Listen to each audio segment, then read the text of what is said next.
tomorrow we're going to get this alfalfa cut, so they've been grazing it all year. And so right now it looks like a very early second cutting out here. And we're going to cut it even though it's kind of immature. There's some purple mixed out there, but lots of little stuff mixed out there. We'll call that our January and February bales, because that's going to be some hot feed and just make baleage. Make baleage and whoop. Wouldn't you know, I got to move that one fork. Never fails. Never fails. But yeah, we'll make baleage out of that. That'll be some nice hot feed for January, February. Or I could just wiggle around a little bit and do that, huh?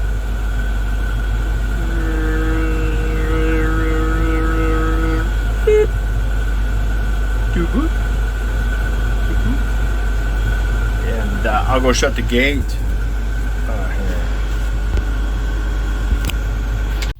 So here's the mix we're using. A BMR, sorghum sedan, Italian ryegrass, hairy vetch, red clover, and berseem clover. And the hope is, after we get the alfalfa cut, that this stuff will just skyrocket up. The great thing is we got storms moving in today for a potential little shot of rain. Get that hay done and off within a day or two, and then get this drill going so this seed has the best fighting chance it can, because you know how that alfalfa takes a couple weeks. You know, it just kind of lays there brown for a couple weeks. Hopefully in that hot, damp condition of the soil, this stuff will just take off, and then we'll probably just leave it go. We'll watch it and monitor it, play it by ear. But I'm thinking at this point, we might just let it go for one big cutting after killing frost. But this year, killing frost is going to be super late according to the lightning and thunderstorms this spring. So we're just going to have to play it by ear and see what happens. Maybe take an early cutting where everything's just a little bit smaller, and then let it go from there for a post-frost cutting. I don't know, but that's the plan. We don't know how this stuff is going to work out. And so, yeah. We'll go from there. But I do know that these bags aren't going to empty themselves, and so I'm going to get this pallet dumped in the drill so it's ready to go. So we got the chute backed into spot, and now we'll take, and I just slide my forks underneath. You lift, the chute's designed to rest on the rear, so I just slide my forks under here in the middle, and then, what am I saying? Slide my forks under here in the middle, and then we lift the thing up, take the wheels and the front hitch off, and then set her right down on the ground. Kind of a simple thing. Where are my forks? I'm already rolled back.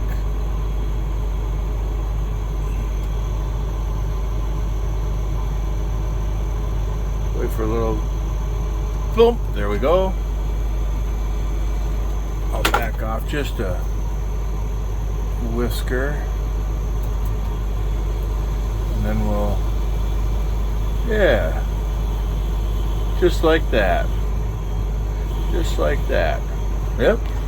Shout at Karen to make sure she's out of there, and then we just set it down. Easy peasy lemon squeezy. And then hopefully, whoops, I accidentally set it on the jack. You know, it's just hard to find good help these days.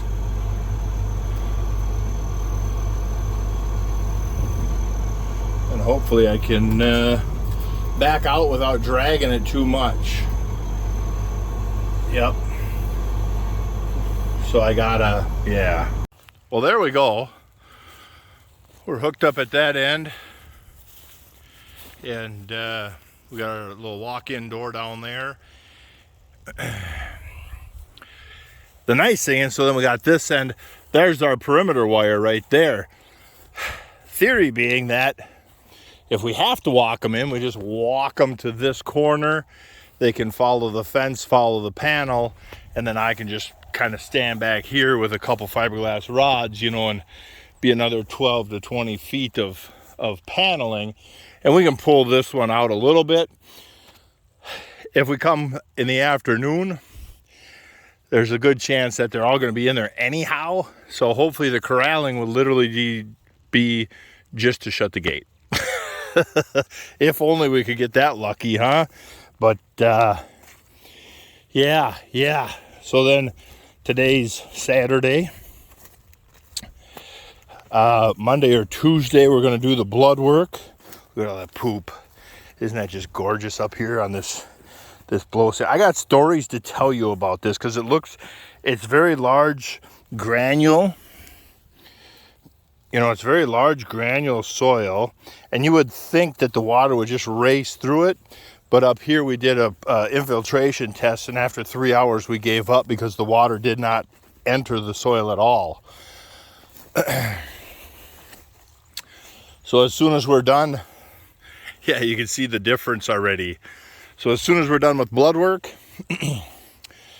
take the fence. Look at them stupid birds. Get off of there, you idiots. Stupid cowbirds. As soon as we're done with blood work, drop the fence, chase everybody over, bring the stock tanks up here, and we'll just put the stock tanks in this corner, and then they can be over here for a couple weeks. Give this time to recover. This should recover fast since it's still kind of tall. Let that recover, and then you know what Grandpa used to do for birds hanging on the wire is he'd hang really light little rods. So when that bird landed on that wire, if it was by a rod, the rod would touch the ground and snap the bird. I don't know if it killed them or not, but serves them right if it did. So yeah. That's that, and that's that. You know, when it's hot, let's all get together when it's hot out. That's exactly what I would do. Just lay right next. It's cold, 70 degrees. Yeah, nothing like cooling off, laying next to another hot body and blocking the wind. Sometimes you wonder how they made it this far in life. We had to trim her tail. Ooh. Number 10. Yes. She's got a whip at the end. Look at them calves. Look at that little spring calf. She ain't too far behind Mom already. That same with that guy right there. That fat bum. That little heifer calf. Look at that fat little butt. Good looking calves. Good looking calves. The brindle's leaving some of them. He's still super brown, but that one and a couple others turn black super quick.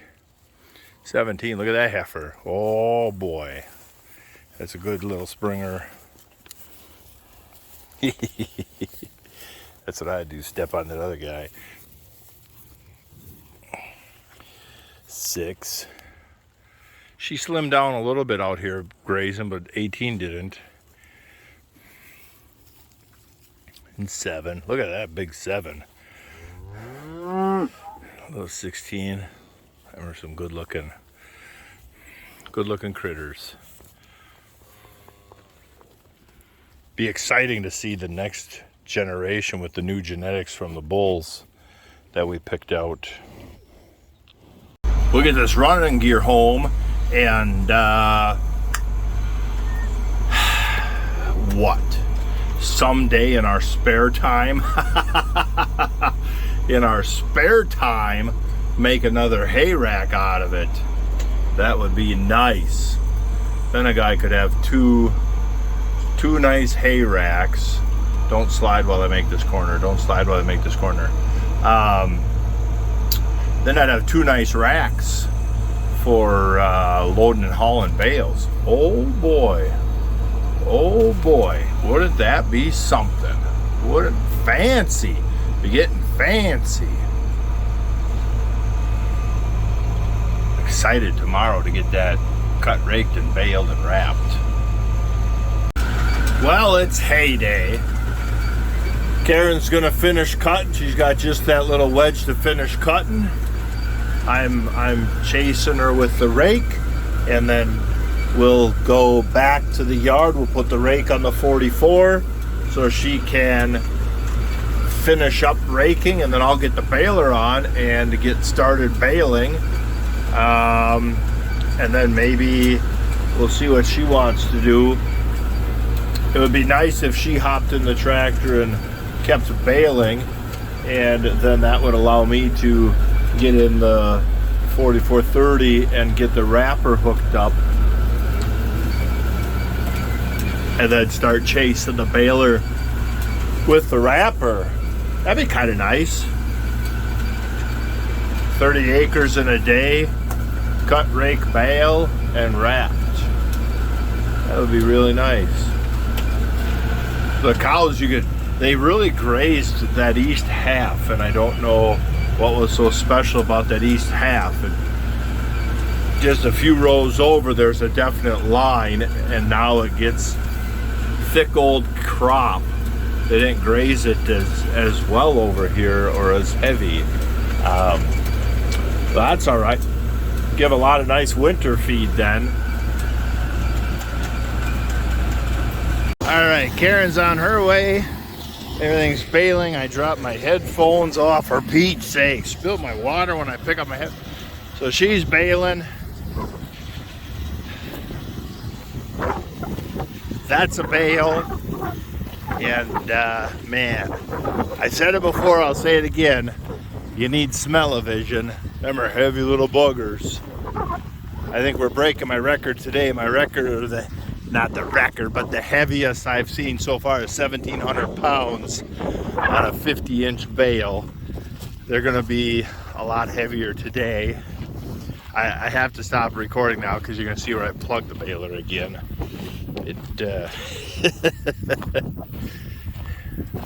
Yeah, but yeah, I'm gonna go grab Mr. Rapper and refill my drink in the 4430 and start wrapping. Well, look at there, we had to quit. It's gonna get too late before we could get done, and it's Sunday, so we'd like to have a little bit of an evening, but there's not gonna be any evening by the time I get home.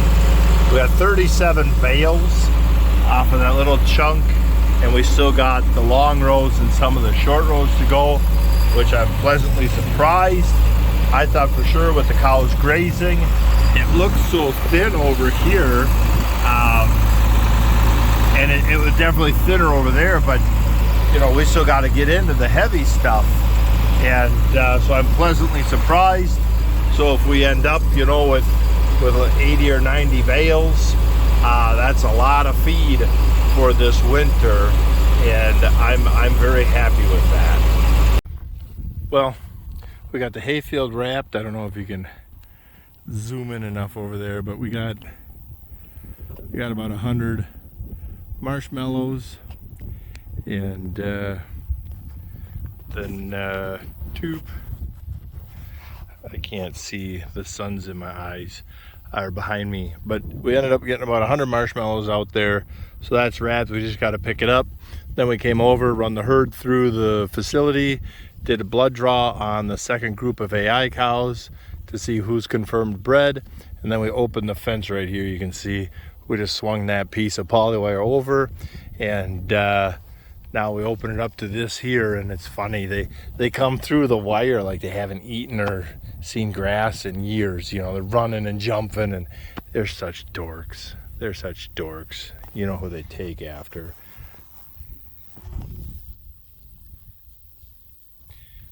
But yeah, so they can clean this up, and still, because we still got one that we put a cedar in today, so we bring her, we left the facility set up, so next week we can get her bred, and then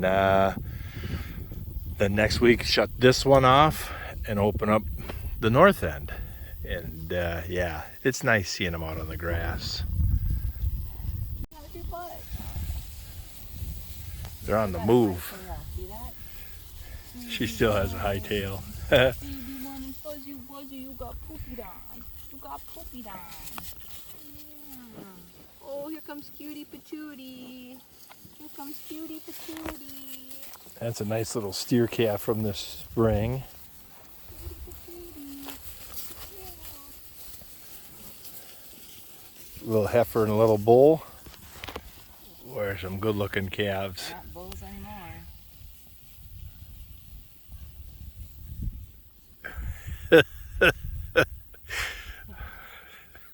Just take your time, lady. Just take your time. Boopy-doopy-doopy-doo. Look at her hind end. She's, look at the flesh, look at the muscle in her hip. She's just so rigid. It's so thick. Boy, oh boy. It'd be a couple grand before I'd let her leave the farm.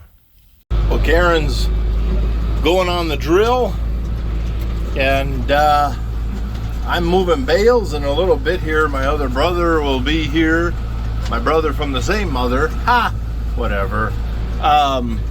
Will be here. He'll take over this, and then I can get back into the shop and keep plugging away at tractors. So far we've got 37,000 pounds out of 26 bales, and there's almost 100 bales here. So boy, a guy get 120,000, 140,000 pounds of feed. I mean, granted, it's higher moisture, but it's still, that's a conversation for a different day. As far as trucking water off of the field, because it still makes good feed. And so I don't know, I think there's still value there. But yeah, well, let's get unhooked. If I get them two and them two behind me in this cluster here, that buys Karen another 100 feet or so. I got my preset working, so I hit button B and I pull back all the way, and it lifts and dumps, then it will stop, and I'm still holding. So then I just let go, and it's right there. So then all I have to do is drive up to the bale, and then drive too far because I'm not paying attention, and then I give it just a whisker down and a squeeze, and we flip her back, and then if I lift her up, it's 1,334 pounds. I hit check, it puts it in the register, and then we go put it on the wagon. Normally I scale it as I'm driving back, but you know, we're not making an extra cycle out of it normally, but since we're here just for artistic cinematic effect, we will do it that way. But yeah, nice crop here. Hopefully something comes up behind that no-till drill, and if not, we still got good alfalfa. If so, we got good alfalfa with something else.